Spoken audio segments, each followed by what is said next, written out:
Alors, Erev Tov, cette semaine, Parashat Tazria, et la semaine prochaine, c'est Parashat Metzora.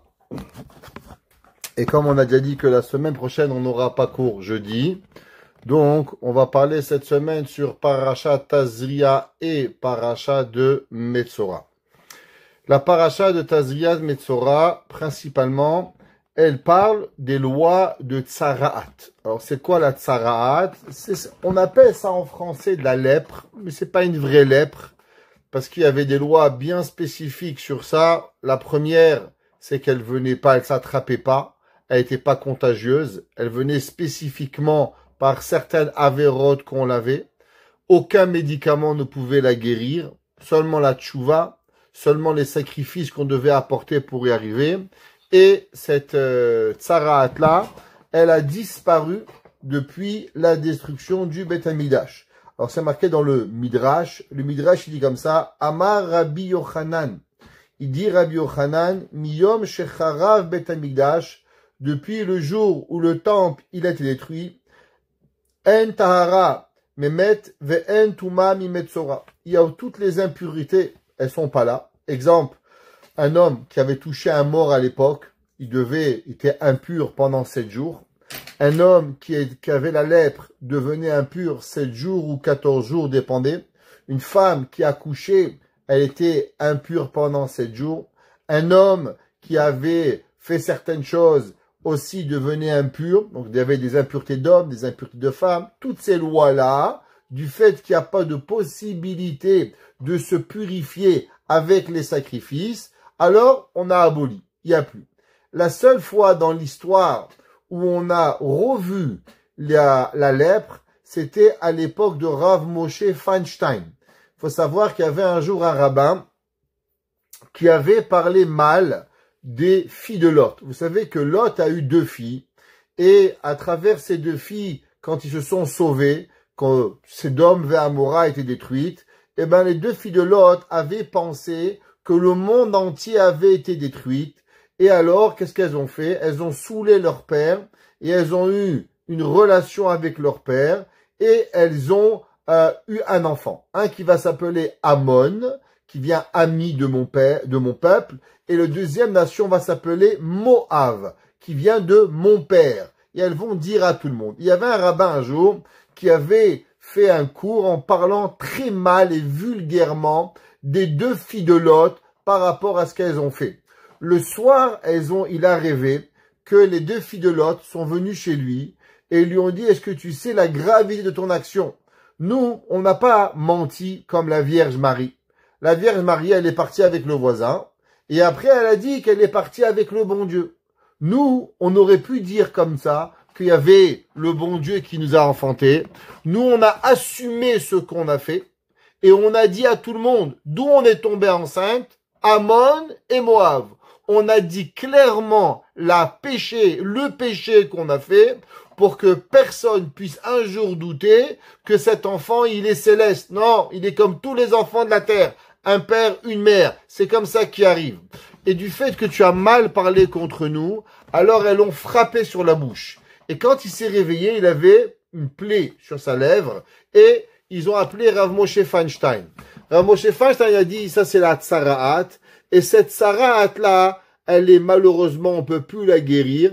Il lui a demandé qu'il raconte l'histoire, et il lui a dit, malheureusement, tu vas mourir avec ce que tu as fait. Et c'est ça qui est arrivé. Et de là, on voit la grandeur de ne jamais parler du mal de personne. Même, on pourrait croire qu'une personne, elle a fait un péché, elle a couché avec son père, alors on a le droit de parler mal. On n'a pas le droit de parler mal. Du fait que d'après la Torah, il y a un père et sa fille, c'est pas les juifs. Chez les juifs, c'est interdit, mais dans le peuple non juif, parce qu'on ne sait pas si c'est son vrai père ou pas, on va pas rentrer dans la discussion ici, alors automatiquement, elles avaient fait une avéra sans une avéra. Attention, la pédophilie, c'est interdit.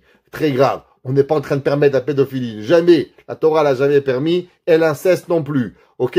Alors, c'est juste que par rapport à ça, il y a des lois particulières entre les juifs et les non-juifs. Alors, c'est pour ça que il avait été puni. Il y a un midrash très étonnant. Le midrash on comprend pas vraiment. Au moment où on lit les lois de Tsara'at, pour vous expliquer un petit peu, Tsarat venait la Shonara. C'est votre copine, elle dit, comment ça va? Tu sais, j'ai vu Geneviève, elle a fait ça. Lendemain, tac, Tsarat. Tu es arrivé, tu disais un mot qu'il fallait pas, t'étais puni. Les Juifs, ils ont dit, ah, Moshe Rabbeinu, qu'est-ce qui t'arrive? Tu t'imagines comment on va vivre toute notre vie avec cette punition-là de Tsaraat? C'est terrible, on va tous être punis du matin au soir pour pouvoir y arriver. Et à part ça, la Tsaraat, c'était pas juste. Vous savez que quand vous avez la Tsaraat, fallait quitter votre maison, fallait quitter votre travail, fallait sortir de la ville, et chaque personne qui venait chez vous dit non, t'approche pas, j'ai la Tsaraat. C'était pas tout. Quand vous vous purifiez, fallait que vous rasiez votre tête jusqu'à vos pieds. Tout, votre barbe, vos cils, vos sourcils, votre corps au complet. Imaginez-vous un rabbin, il a une barbe jusqu'au nombril. Il a dit la shonara.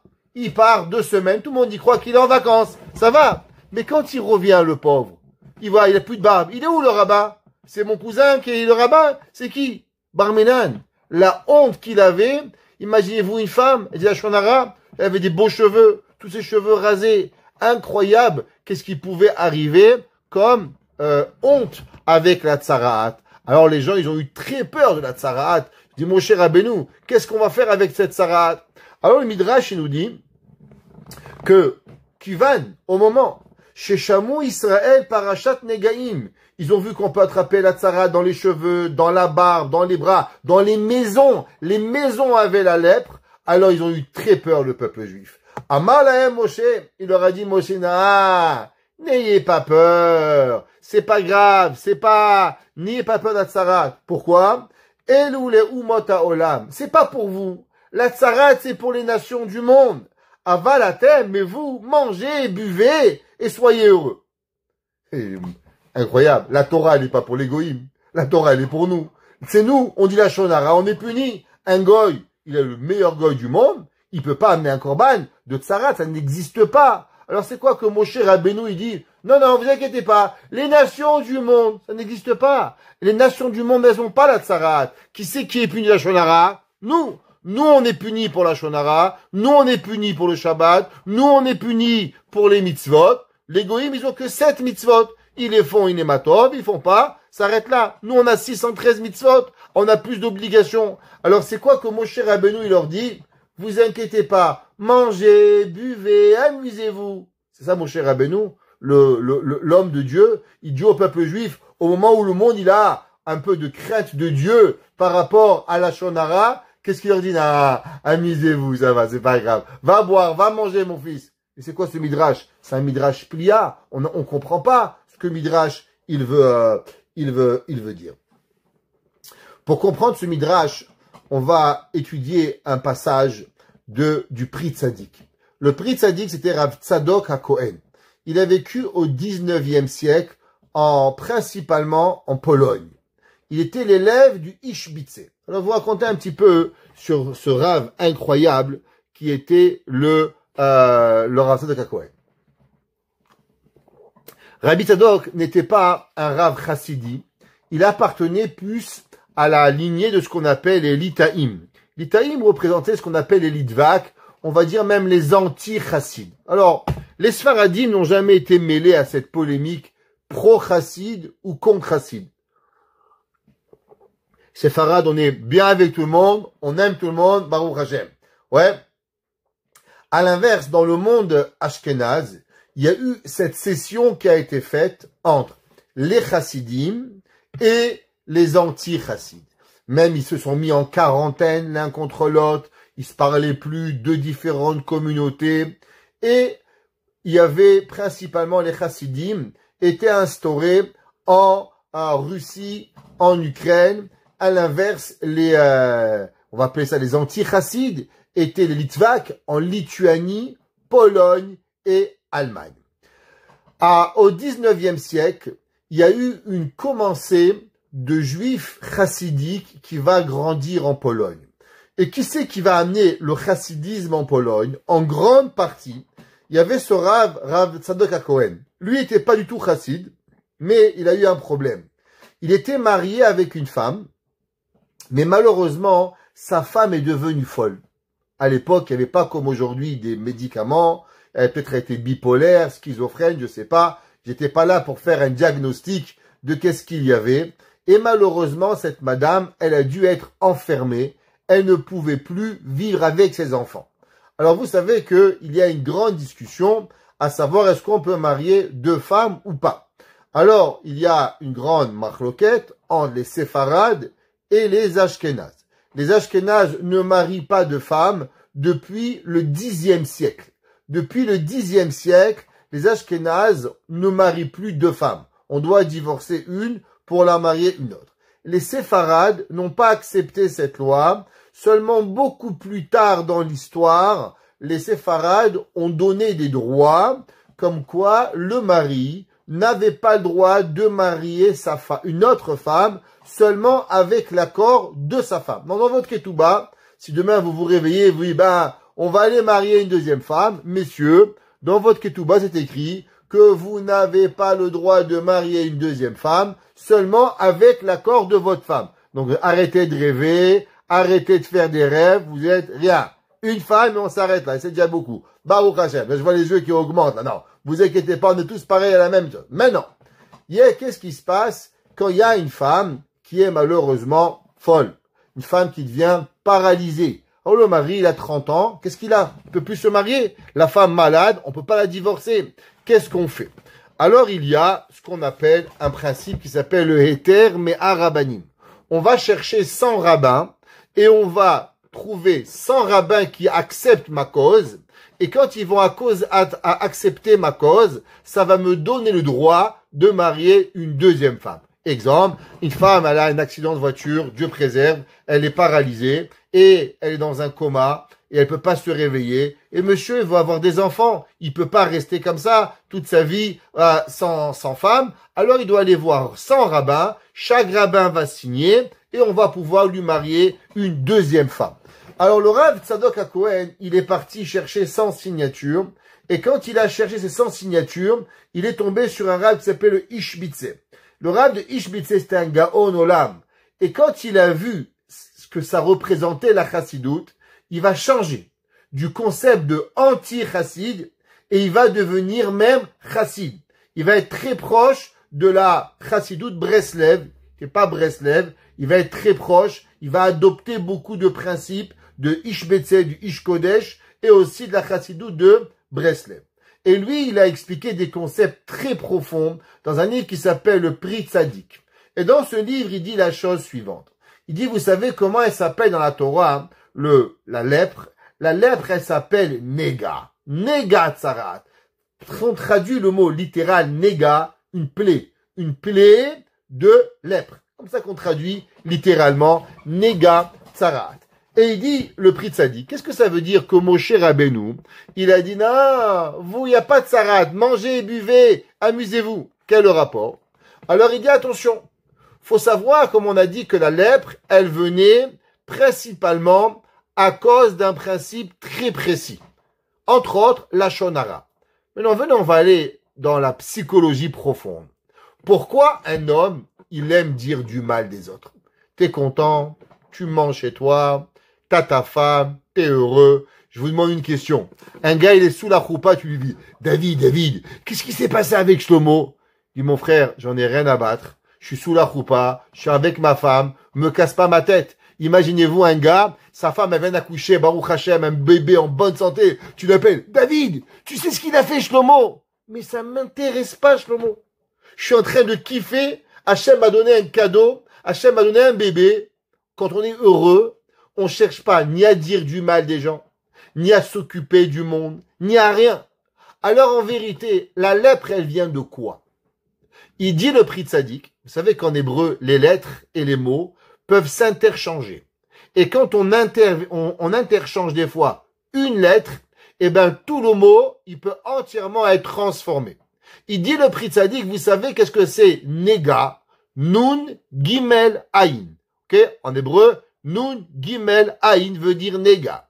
Il dit en vérité, ça provient de quoi? Parce qu'on n'a pas inversé le Oneg. Oneg, ça veut dire le plaisir. Et il dit, vous savez pourquoi une personne, en vérité, elle est en train de dire du mal des gens? Parce qu'elle kiffe pas sa vie. il kiffe pas sa vie. À cause qu'il kiffe pas sa vie, alors il peut pas supporter que toi t'es heureux. Quoi, toi tu vas kiffer? Ouais, non, David, en vérité, il est pas heureux. En vérité, pourquoi tu parles des gens? Pourquoi? Tu sais d'où ça vient? Il dit le prix de sadique, ça provient parce que t'as pas de bonheur dans la vie. T'as mchen. Traduction mchenef pour les Tunisiens. Ok? Marocain mchen. Alors, qu'est-ce que c'est? Il te manque. Alors il dit que pourquoi l'homme il reçoit un négat? Il reçoit un négat pourquoi? À cause qu'il a un manque de oneg. Et il dit, d'où ça vient ce oneg? Alors vous savez que, à Kadosh Baruch Hu, tous les principes, ils sont basés dans Parashat Bereshit. Alors la Torah nous parle qu'il y avait, Hachem, il a créé un Gan. Et dans le Gan, sur ce Gan, il y avait le Eden. D'accord?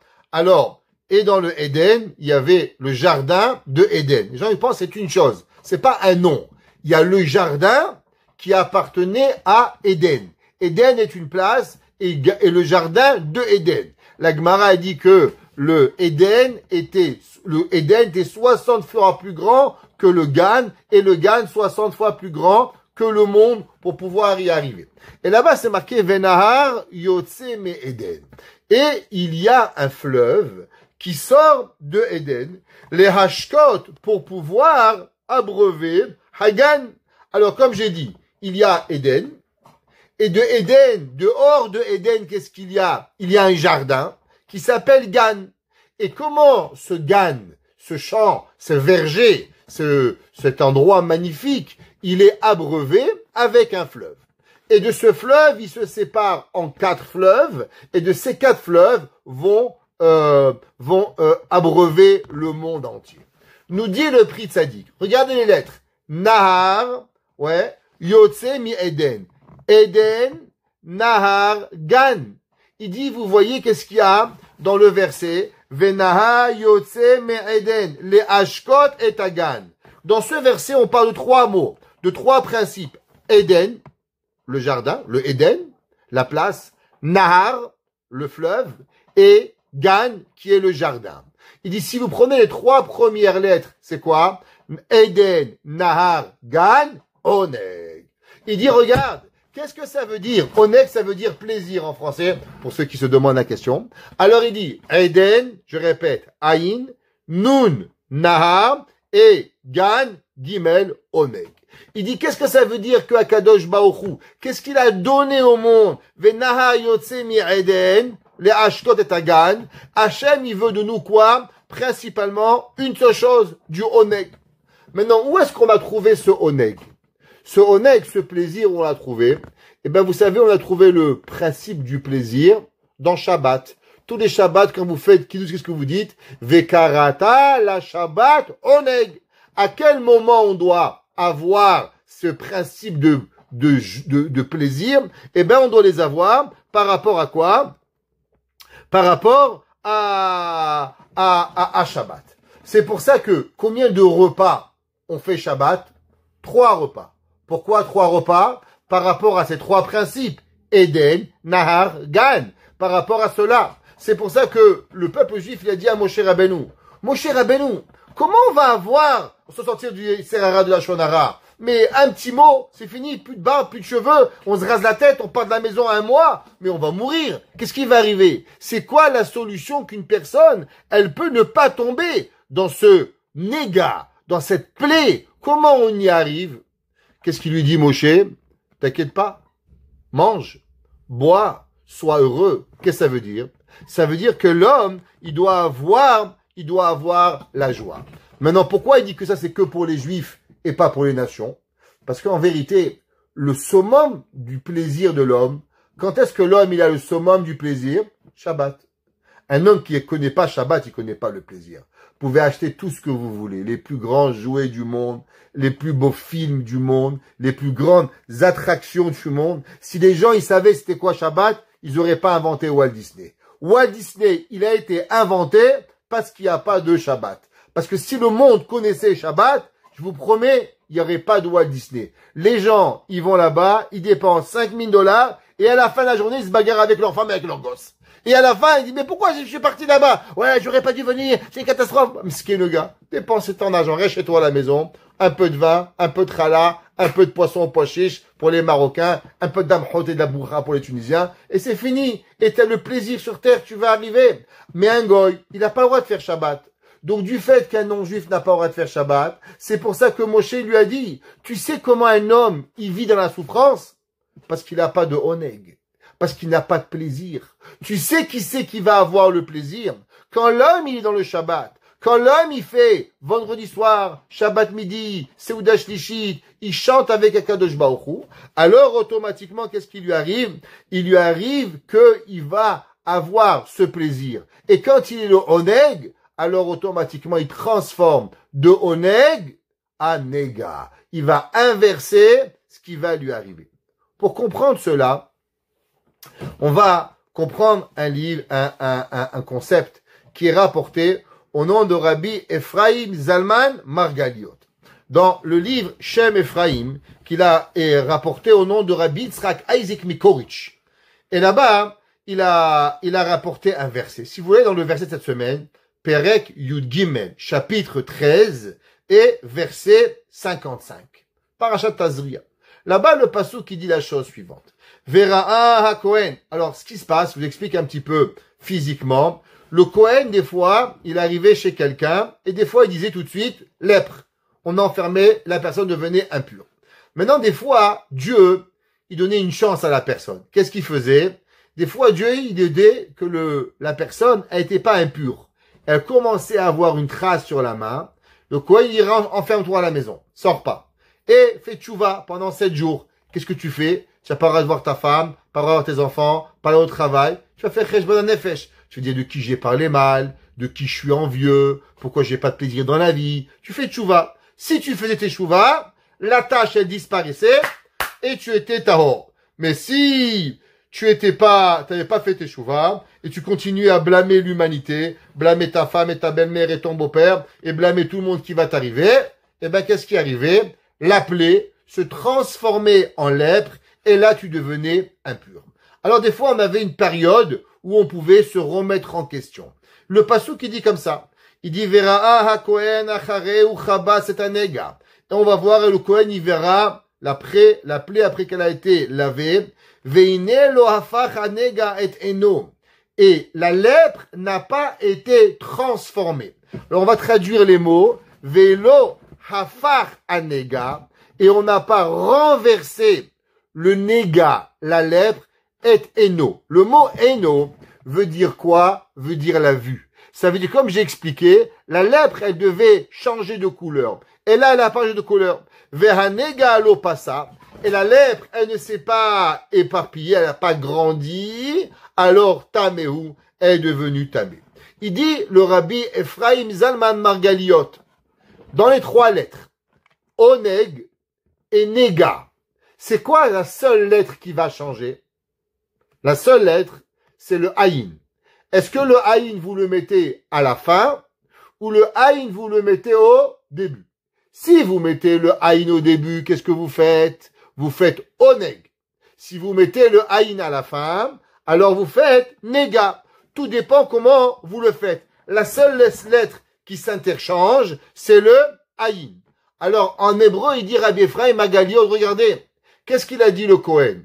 Le Kohen, il t'a donné une chance. Vehine lo hafach anega et eno. Si la personne ne changeait pas quoi? Il changeait pas ses midotes. Il passait de souffrance, de victime à quoi? À être heureux, à avoir du oneg, à kiffer sa vie, kiffer son Shabbat, kiffer sa femme, kiffer son mari, kiffer ses enfants, kiffer toute sa vie. Alors, qu'est-ce qu'il fait le pasouk? Lo hafach anega et eno. C'est quoi eno? Eno, ça provient, c'est la lettre aïn, qu'il n'a pas inversé la lettre aïn de nega à oneg, alors automatiquement taméou. L'homme, il devenait tamé. Alors, c'est pour ça qu'on voit que le principal, c'est d'inverser, en vérité, le aïn de nega à oneg. C'est marqué dans le Sefer HaYetzira. Sefer HaYetzira, c'est le livre que Avraham Avinu il a écrit. Vous savez, je sais pas si tout le monde y sait, mais il y a un livre qui s'appelle Sefer HaYetzira et il a été écrit par Avraham Avinu, d'après certains, Adam Arishon, pour pouvoir être écrit. Qui c'est qui a écrit? Le Sefer HaYetzira est écrit comme ça. En betova, il n'existe pas de bonté, les malam et oneg.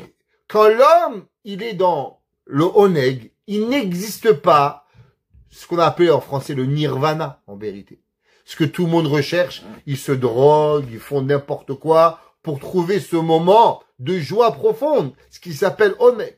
Il dit, le Sefer HaYetzira, qu'il n'y a pas de plus bon et de plus bon sentiment et vie et ressenti de la vie que le oneg.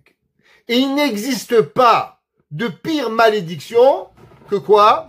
Que le néga. Pourquoi? À cause qu'en vérité, c'est ça que l'homme, il va transformer entre le tov et le bon. C'est en vérité juste que l'on regarde. Et j'aimerais mettre un petit peu un accent par rapport à ça. On voit que la lettre Aïn, que veut dire la lettre Aïn? La lettre Aïn, elle est en vérité représentative de quoi? De l'œil. En hébreu, comment on dit à un œil? Aïn. Et si vous regardez la lettre Aïn, elle a comme deux yud, qui représentent aussi deux yeux. Qu'est-ce qui fait dans la vie la différence entre une catastrophe et qu'est-ce qui va faire entre un cadeau? En vérité, c'est votre perception. Si vous voulez savoir qu'est-ce qui se passe dans votre vie, c'est pas l'action. C'est comment vous allez percevoir la chose. Si vous le percevez bien, alors automatiquement, ce qui peut arriver comme une catastrophe, un négat, il se transforme en oneg. Et si on peut vous donner le plus beau cadeau du monde, le plus beau mari, la plus belle femme, les plus beaux enfants, mais vous n'êtes pas intéressé à eux, alors vous prenez ce oneg et vous le transformez en quoi? Vous le transformez en négat. Tout dépend qu'est-ce que vous voulez pour pouvoir y arriver. Et si vous prenez votre sidour, alors si vous prenez un sidour, vous savez que le Harizal, il a composé des chants. Pas beaucoup de gens connaissent, mais le Harizal, il a composé beaucoup de chants de Shabbat. Entre autres, un des chants très connus, c'est le Azamer Bishvachin, qu'il a composé le Harizal, qu'il a composé, pardon.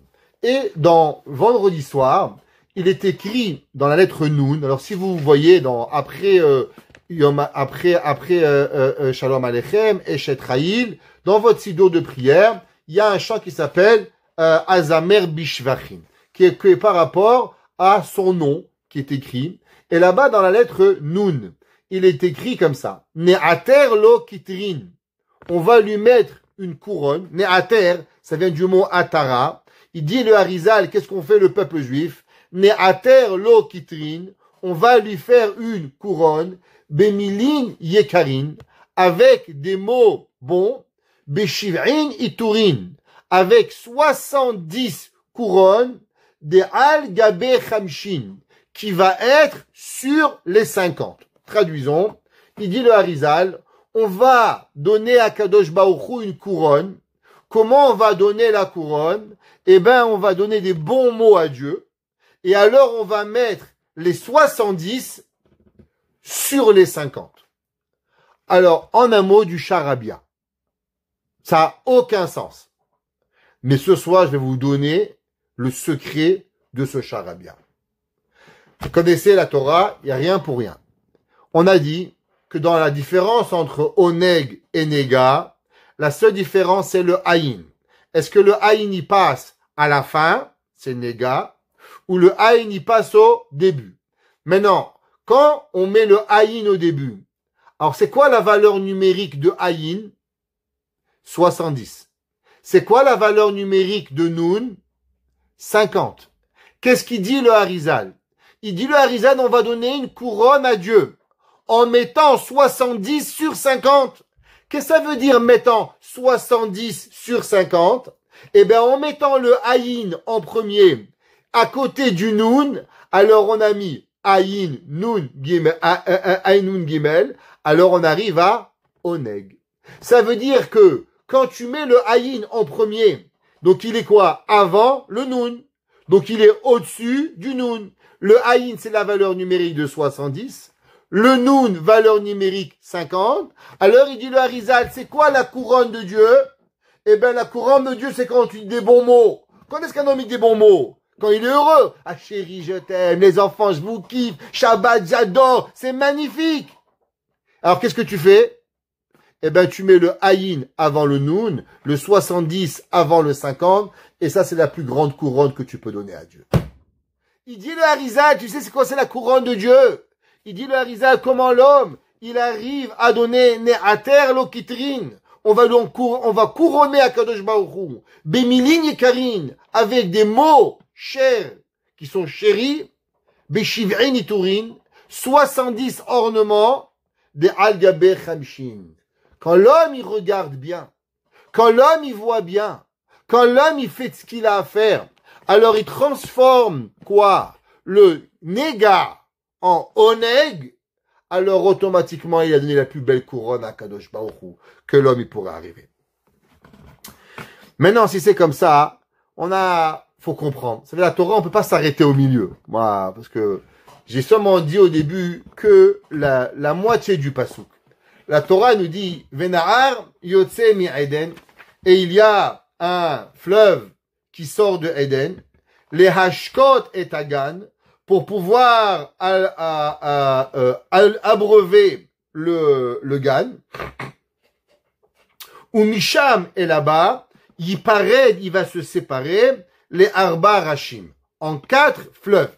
Alors, traduction, il y a le Gan, il y a le Eden, du Eden, il sort de l'eau, ça va abreuver le Gan, et du Gan, ce fleuve, il se sépare en 4 fleuves, et ils vont abreuver le monde.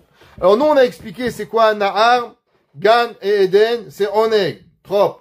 Et qu'est-ce que c'est maintenant, ce principe de Oneg, qui se sépare en 4 parties? C'est quoi ces 4 parties que le fleuve, il va se séparer? Alors, vous savez que Hachem avait donné à Moshe Rabbeinu 3 jours de préparation pour pouvoir se préparer à Matan Torah. Ça veut dire que la Torah, elle doit se préparer. Ça veut dire qu'il y a eu en vérité pratiquement 3 jours complets et qui étaient en vérité 3 jours et demi, que le peuple juif, il s'est séparé pour pouvoir arriver à Kadosh Baruch Hu, à arriver. Alors, le tour, il nous ramène une question. Et il dit comme ça, Amra Torah lifnei Kadosh Baruch Hu. La Torah, elle a dit à Dieu, Ribono shel olam, maître du monde, Keshikansu Israël haaretz. Quand le peuple juif, il va rentrer en Eretz Israël. Qu'est-ce qui s'est passé? Dans le désert, pas de lessive, waouh. Pas de couture, waouh. Pas de shopping, vous imaginez, magnifique. Rien à faire, la manne, pas de cuisine, tout Hachem il s'occupe, de A à Z. On n'avait la tête que d'une seule chose, à étudier la Torah. Alors, la Torah était contente, 40 ans dans le désert, magnifique la Torah. On va arriver en Israël, faut commencer à planter, faut récolter, faut coudre. La Torah, elle a dit Ribono shel olam, maître du monde. Keshikansu Israël haaretz. Quand ils vont entrer en Israël, le peuple juif, Zeratz le Karmo, lui va devenir vigneron, il va s'occuper de sa vigne. Zerat le Sadeu, lui va planter du blé, il va devoir s'occuper de son blé. Ve'ani mate alai. Et moi, la Torah, qu'est-ce qui je vais devenir? Pskena. Qu'est-ce qui va arriver avec moi? Qu'est-ce qui va arriver? Amala yesh li zoug. Il t'inquiète pas. J'ai tout prévu, il dit le bon Dieu. Je t'ai préparé un petit copain. Et ce petit copain, il va s'occuper de toi. Elle dit, ah oui, c'est qui ce petit copain? Amarla yesh li zoug. Shani mezavek lecha ve Shabbat shemo. Le copain de la Torah, il s'appelle comment? Il s'appelle Shabbat. Et la Torah, elle lui dit, et pourquoi il s'appelle Shabbat? Shehem betelim et melartam yecholim la'asok becha. Il dit, parce que tu sais quoi? Parce que tous les Shabbats, il n'y a pas de téléphone, il n'y a pas d'email, il n'y a pas de travail, il n'y a rien à faire. Alors qu'est-ce qu'ils vont faire? Ils vont étudier la Torah. On voit que Shabbat et la Torah, ils sont un couple. Et les deux ensemble, ils doivent vivre ensemble et on doit arriver à quelque chose. Alors, faut savoir que le Shabbat, c'est pas juste le Shabbat. Le Nachmanide, il nous apprend un Yesod. Le Nachmanide, lui, qu'est-ce que ça veut dire la Torah? Zachor et Yom HaShabbat le Kadesho. Souviens-toi du Shabbat pour le sanctifier. Qu'est-ce que ça veut dire Zachor et Yom HaShabbat le Kadesho?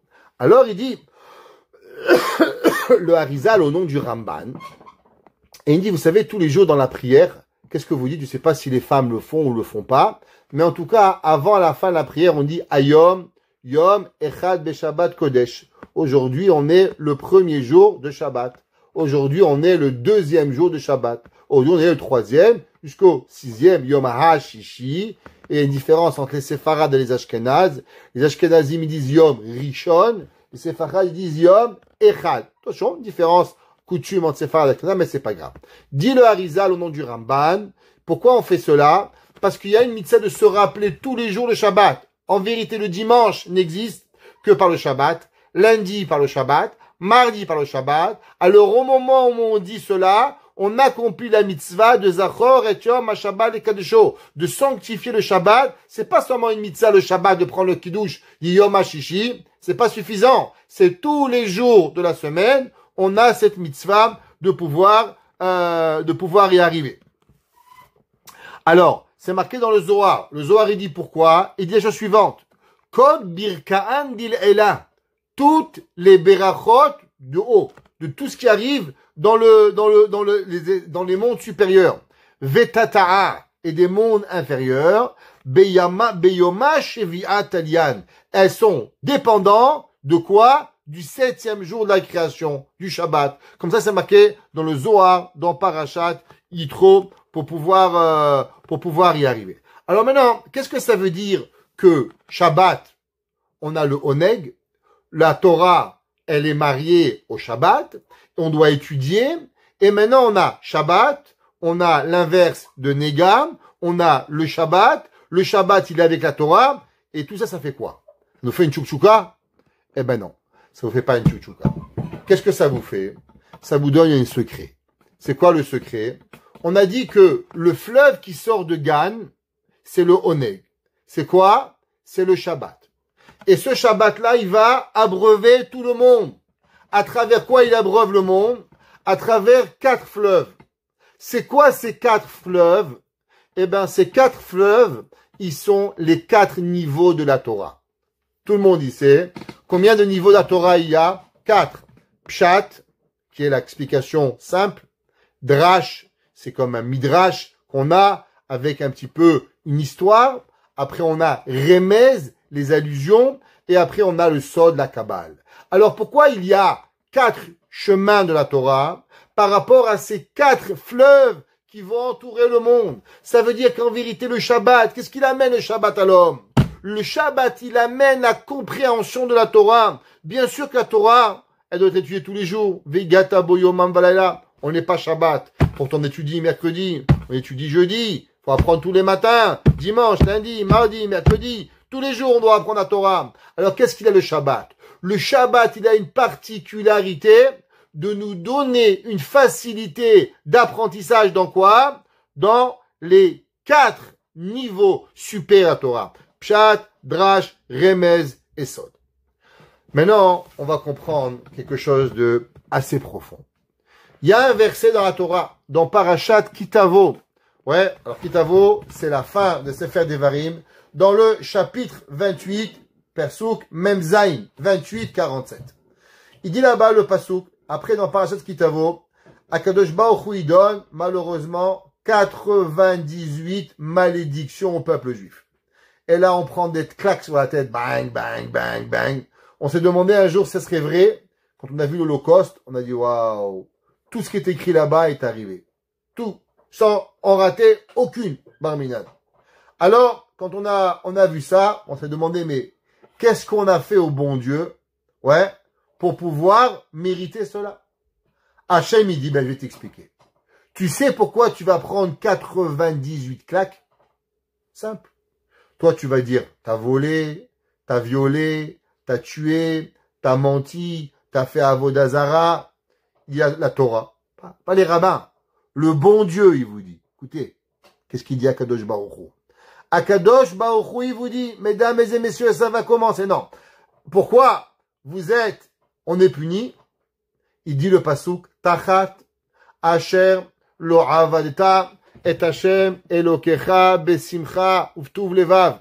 À cause que tu n'as pas servi à Kadosh Baruch Hu avec joie.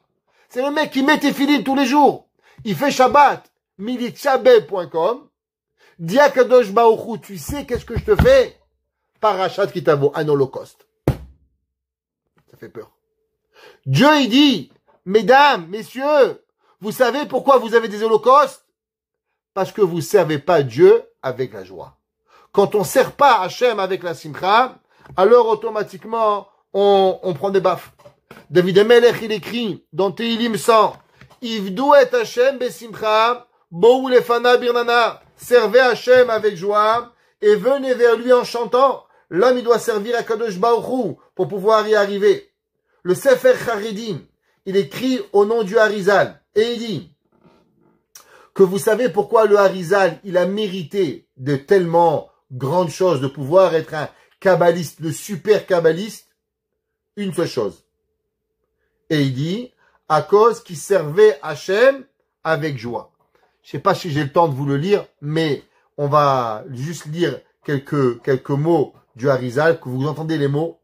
Il dit, le Sefer HaCharedim, Atnai Arevi, la quatrième condition. Et il dit, Hasimcha Hagdola Ba Mitzvah. Quand tu fais une mitzvah, joie, sois heureux de la faire. Des kol mitzvah ou mitzvah shdamen dorna ou de shadir l'écoute shabrichou. Parce que chaque chose que tu as l'opportunité de faire, c'est Hachem qui te la donne. Ou les filles gadol, rov asimcha, yegdil secharo. Et il dit, plus tu seras heureux, et plus ta récompense, elle va être grande. Et il dit comme ça qu'il a dévoilé le secret, le Harizal, ouais, à son élève Rabbi Chaim Vital, chez Kol Maché ici, tout ce qu'il a mérité, chez Nifteru lo Sha'arei HaChochma veRuach HaKodesh, qu'il a pu avoir les portes de la sagesse, et les portes de quoi? De la vision divine, la sagesse d'Akadosh Baruch Hu, Ruach HaKodesh, le souffle saint, Bisrar she'asya sameach, à cause qu'il avait la simcha, be'asiyat kol mitzvah. À chaque mitzvah, il n'y a pas de différence, petite ou grande. Simcha gedola le'en tachlit. Une joie à l'infini sans compter. Ve'amar da'inu. Et il a dit pourquoi cela? Aujourd'hui, quand on vous parle de joie, on dit, ah, tu es Breslev. Non, je suis pas Breslev, je suis juif. Il dit, on ne doit pas être heureux parce qu'on est Breslev. On est heureux parce qu'Hachem, il a demandé. C'est comme le gars dit, ah, tu parles de Mashiach, t'es Lubavitch. Pourquoi? Parce que le Lubavitch qui va Mashiach. Prenons, on est des goy. On n'est pas des goy. Mashiach, il va arriver pour tout le monde. Sfarad, Ashkenaz, tout le monde. Pourquoi on est là? Les gens, ils ont l'impression qu'on doit parler de Lubavitch et le Mashiach. Ça leur appartient le Mashiach, quoi. C'est seulement à 770. Non, il va arriver de Tunis. Pas l'oublier, hein. Parce que la Torah est un et Dieu est un, la Torah est une, hein. Alors, il dit le Harizal, au cas ça suit, ça va, c'est juste pour voir que vous suivez un petit peu là, j'ai eu peur que vous dormiez un peu. Alors, il dit que c'est pour ça marqué Tachad Asher Lo Avat Hashem Kra Besimcha Utuv Levav. Mirov Kol, ça veut dire que l'homme, il doit être dans la joie. À chaque fois que tu fais une mitzvah, plus tu t'envoies dans la joie, et plus Akadosh Baruch Hu, il t'ouvre toutes les portes qui puissent y arriver. Alors, juste donner un principe. On a parlé ici de renverser le néga en oneg. Pourquoi Dieu il a choisi dans la Torah le même mot pour dire une punition, les mêmes lettres, et la joie? Pourquoi Hachem il a choisi? Pourquoi il n'a pas dit couscous, ça veut dire la joie, onega, punition? Pourquoi il a choisi? Pourquoi il a dit néga, oneg, les mêmes lettres? Il lui manquait des lettres au bon Dieu. Il peut inventer des lettres. Il a fait 22, fait 54 lettres. Pourquoi tu as choisi les mêmes lettres? Alors ce soir, je vais vous apprendre un secret. Et sûrement un des plus grands secrets de votre vie que vous allez apprendre. Et je suis très sérieux de ce que je vais vous dire. Je vais vous expliquer en base et en principe ce que ça veut dire être juif. Les gens, ils comprennent pas ce que c'est le judaïsme. Ils pensent qu'il y a une religion, le christianisme, l'islam, le bouddhisme, et il y a le judaïsme. Ce soir, je vais vous donner le principe de ce que ça représente être un juif. Alors, le Midrash, le Zohar dans Parashat Toldot, il dit la chose suivante. Vous savez que la Gemara dans Masechet Ta'anit, elle dit que la chose la plus importante dans le monde, c'est la pluie. S'il n'y a pas de pluie, on est mort. L'homme, il est fait d'eau. Il n'y a pas d'eau, tu meurs. C'est pour ça que la seule chose pourquoi on devait jeûner 3 et 7, c'était à cause de la pluie. Quand il manquait de la pluie, on avait des jeûnes, on pleurait. Pourquoi? Parce qu'il n'y a pas de pluie, il n'y a pas de vie. La pluie, c'est le plus important de la vie. Il dit le Zohar, écoutez. Tsarich hayetzerara le'olam ke geshem la'olam. Si moi je vous demande, quelle est la pire des choses que Dieu il a créées? Vous allez me dire, le yetzerara. Parce que tu t'imagines, si moi j'avais pas de yetzerara, je serais top. Je serais au top, comme il a dit l'autre. Où tu vas? Au top. Moi j'ai pas de yetzerara, je serais au top. Il dit le Zohar, écoute, tu sais ce que c'est le yetzerara? Le yetzerara, c'est la chose que le monde, il a le plus besoin au monde. Comme l'homme, la terre, elle a besoin de l'eau pour vivre. Pareil, le monde a besoin de yetzerara. Pourquoi? Il dit parce que s'il n'y avait pas de yetzerara, t'aurais pas de joie. Dans les mots, asimcha kiloulé a yetzerara, parce que s'il n'y avait pas de yetzerara, asimcha besugyot a Torah lo haïta kayemet. Il n'y aurait jamais de joie dans la Torah. Incroyable. Qu'est-ce que ça veut dire ce principe? Que le yetzerara, il m'amène la joie. Moi, j'aurais pensé que le yetzerara, il amène la tristesse, pas la joie. Et pourtant, le Zohar, Rabbi Shimon Bar Yochai, il écrit que le yetzerara, il amène la joie. Je dis, ce soit un cadeau, ça vaut des millions. Ouais, n'ayez pas peur. Vous ne devez rien du tout, c'est gratuit. Ouais. Alors, première preuve à ça, c'est marqué dans la Torah. Ve'ahavta et Hashem Elokecha. Tous les jours, matin et soir, vous dites, et tu aimeras Dieu, bechol levavecha, de tout ton cœur. La Gemara dit, pourquoi il y a marqué 2 bêtes en hébreu? C'est une erreur de frappe. On aurait dire vechol libecha, de tout ton cœur. Pourquoi il y a 2 bêtes? La Gemara dit de jeter yetzarim. Tu dois aimer ton Dieu du yetzeratov et du yetzerara. Qu'est-ce que ça veut dire qu'on doit aimer Dieu du yetzerara? J'ai rien à faire avec le yetzerara. Le yetzerara me dit, mange un McDonald's. Le yetzeratov, il te dit, mange chez Béni. Comment tu veux que je choisisse? J'ai un sandwich, j'ai un ventre. Je peux pas manger 2 sandwichs. Qu'est-ce que ça veut dire? Bechol levavecha.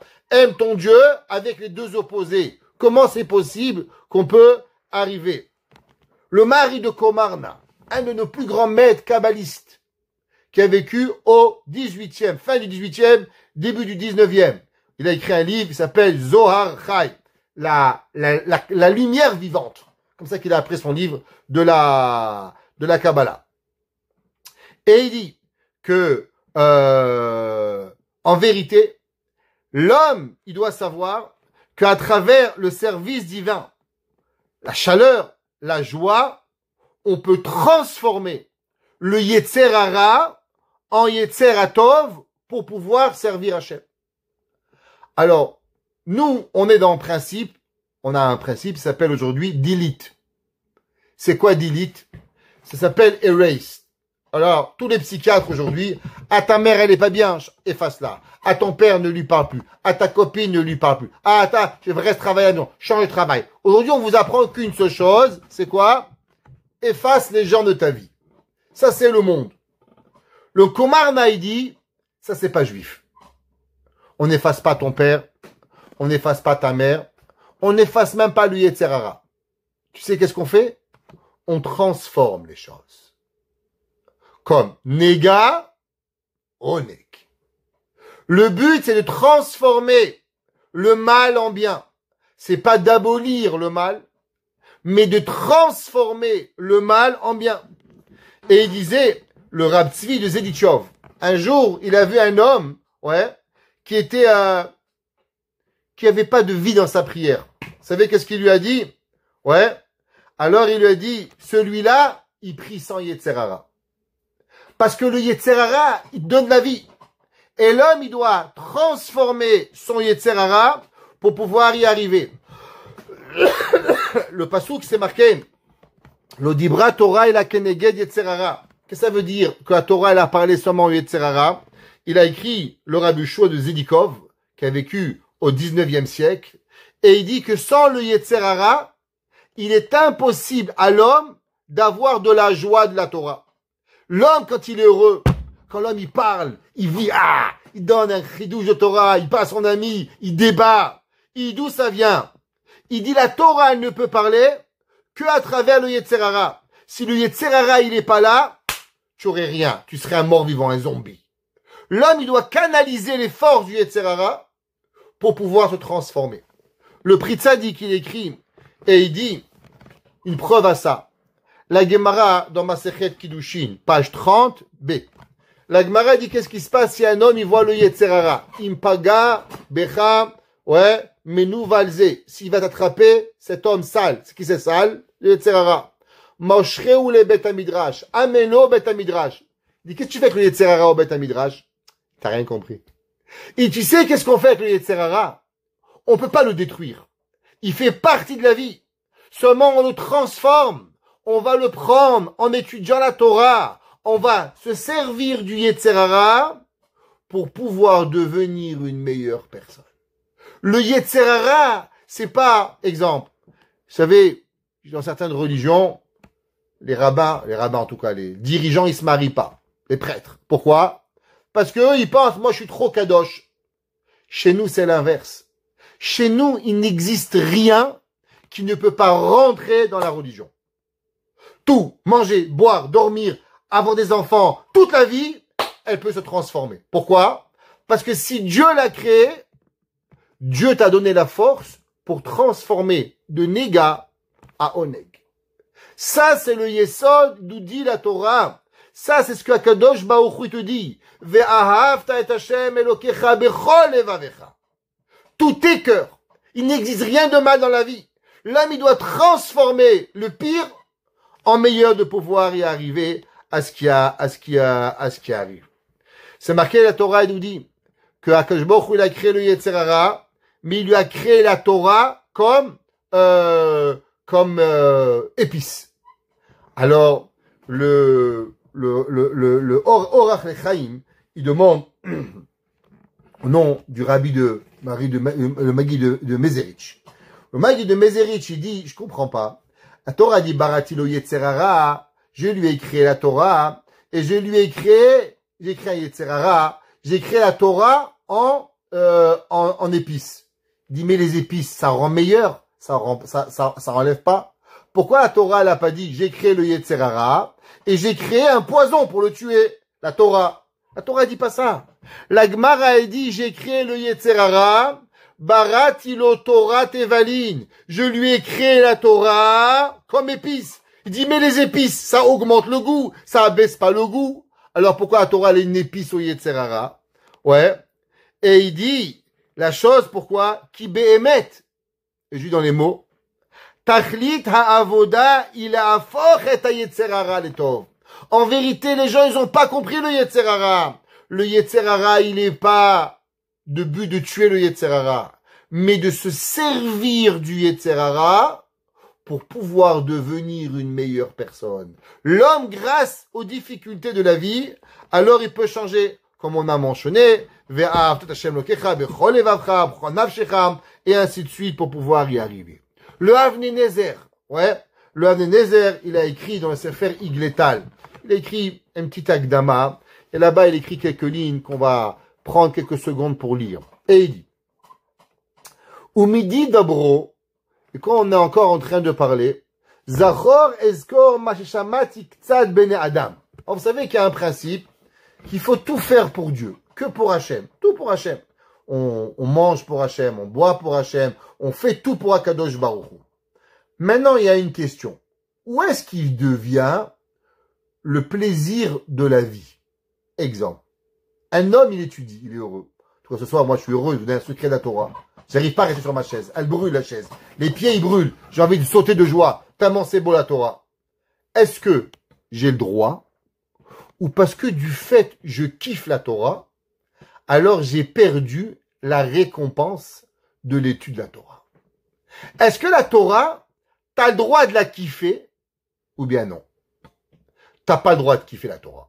La Torah, elle doit être pour Dieu. 100% pour Dieu. Exemple. Un gars, il veut étudier pour coller tout le monde. Il va à la synagogue, il devient le Lucky Luke de la halakha. T'as pas bien fait, c'est pas comme ça, c'est comme ça.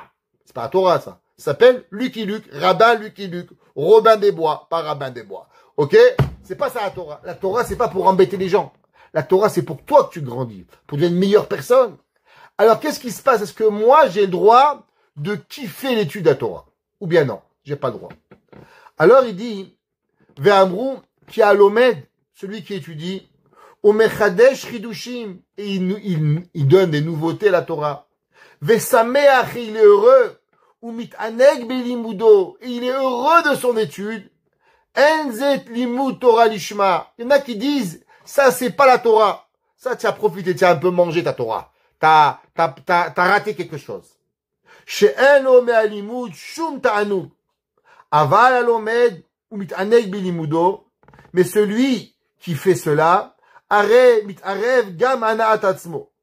Et il dit le Aven-Ezer. Ou behemet ze taout. Erreur. L'étude de la Torah, c'est pas Tisha B'Av. C'est pas un enterrement. C'est quoi l'étude de la Torah? Vehadraba, à plus forte raison.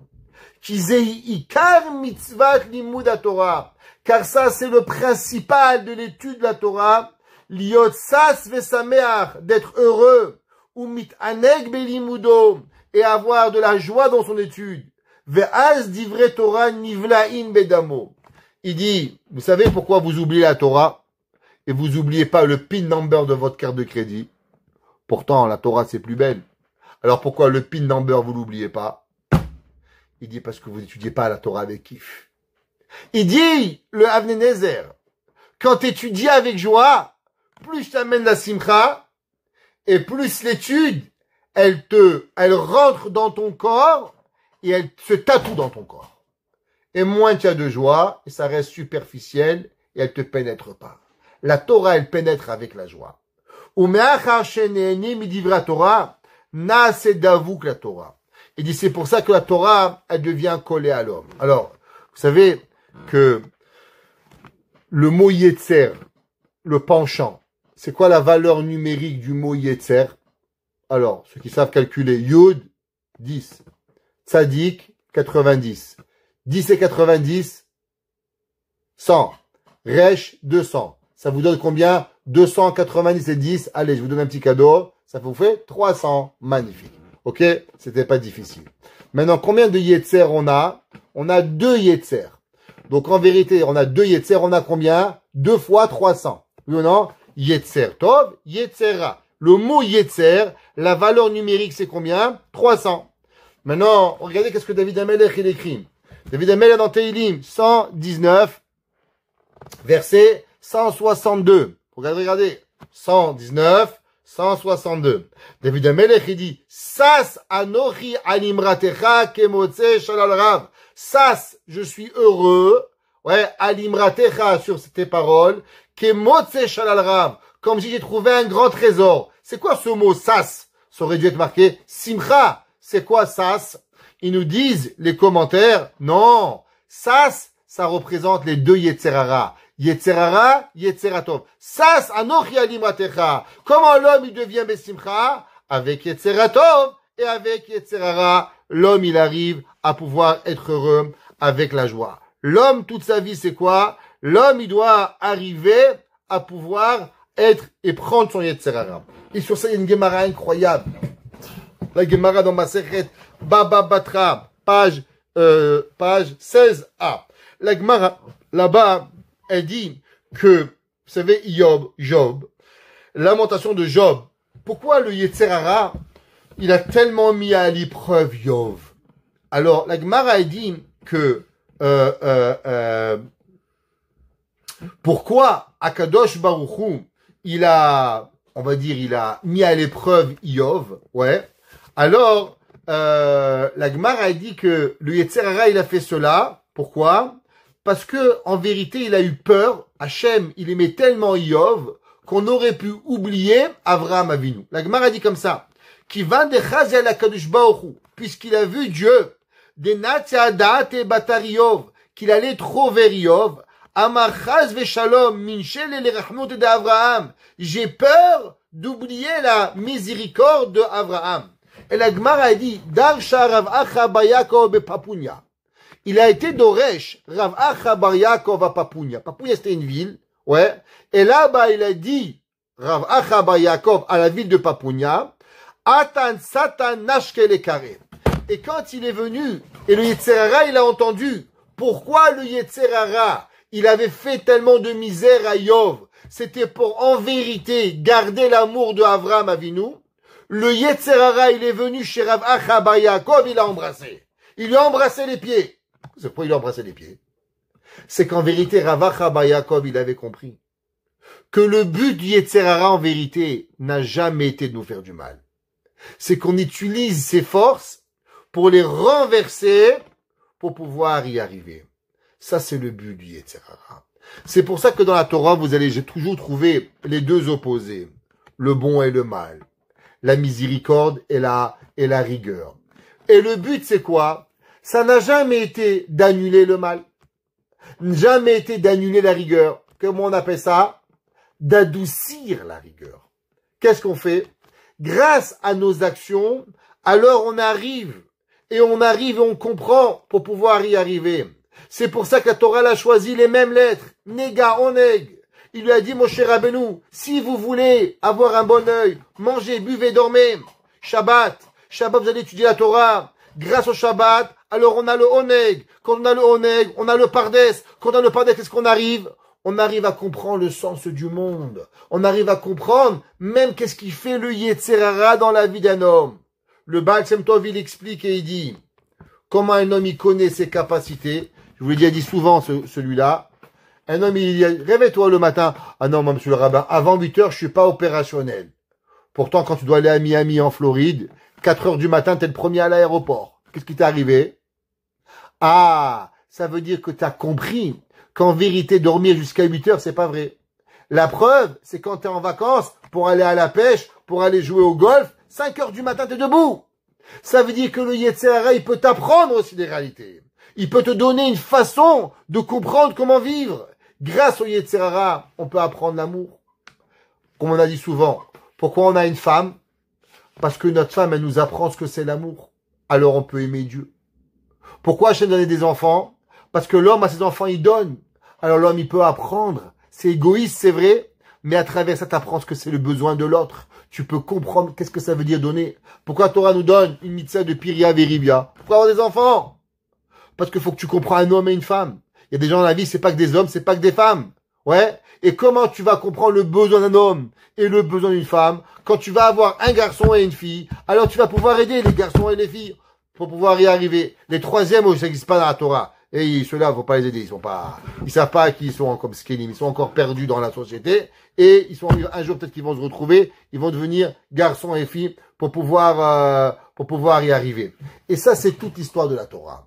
L'histoire de la Torah, c'est quoi? C'est la mitzvah de pouvoir comprendre qu'est-ce qu'il y a. C'est pas pour rien que, de quoi elle parle le début de Parashat Tazria? Elle parle de la naissance de l'homme. Pourquoi la Torah, elle a juxtaposé les lois de la naissance de l'homme, Brit Mila, impureté de la femme Nida, avec les lois de la lèpre? Quel rapport? La réponse, elle est simple. C'est qu'en vérité, l'homme, il doit comprendre que dans tout, comment il vient un enfant? Un enfant, il vient parce qu'il y a un désir. Un homme, il a désiré madame, madame a désiré monsieur, ils se marient, ils ont un enfant. Je t'aime pas, tu m'aimes pas, il n'y a pas d'enfant. Il est pas là, il vient pas. Alors on peut voir ce désir comme mal. On peut dire, ouais, moi je deviens le pape, je me marie pas. Ouais. Ou bien dit non, je prends ce désir, je transforme ce désir, et avec cela j'accomplis quoi? j'ai accompli d'avoir des enfants. Et qu'est-ce que ça veut dire d'avoir des enfants? Ça va t'apprendre à donner. Ça va t'apprendre à comprendre. Ça t'apprendra à avancer. Alors, qu'est-ce que tu as fait? T'as pas seulement enlevé, seulement tu as transformé tes désirs en quoi? En de mal, tu es transformé en bien. Alors maintenant, tu peux comprendre la suite. C'est quoi Nega Tsaraat? Pourquoi c'est venu Nega? Parce que t'as pas fait Oneg.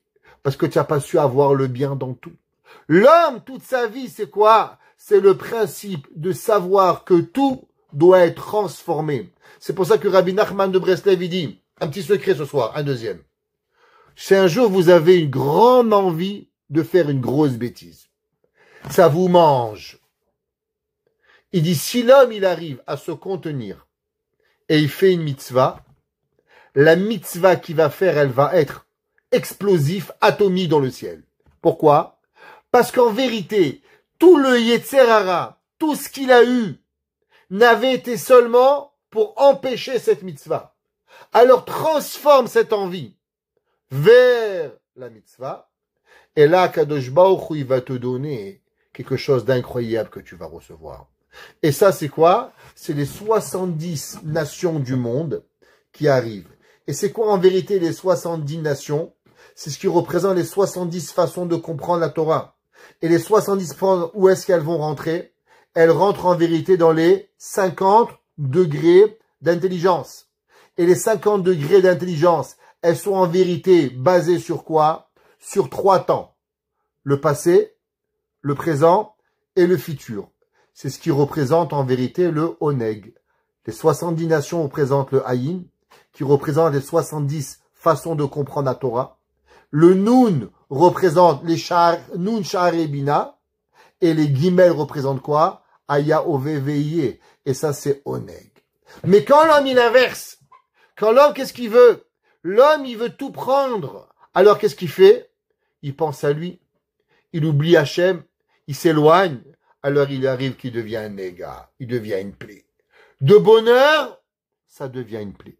Qu'Hachem, il a fasse qu'on arrive à transformer notre néga en oneg, que notre mitzvot, notre Shabbat, soit à chaque moment de notre vie dans ce pouvoir d'être heureux, comprendre, vivre et de glorifier Akadosh Baruch Hu avec les 70 couronnes sur les 50 couronnes pour pouvoir arriver dans le Haya Oveveye, qu'Akadosh Baruch Hu il arrive et qu'on arrive tous ensemble à avoir un Shabbat extraordinaire. Baruch Hanai Leolam. Amen ve Amen.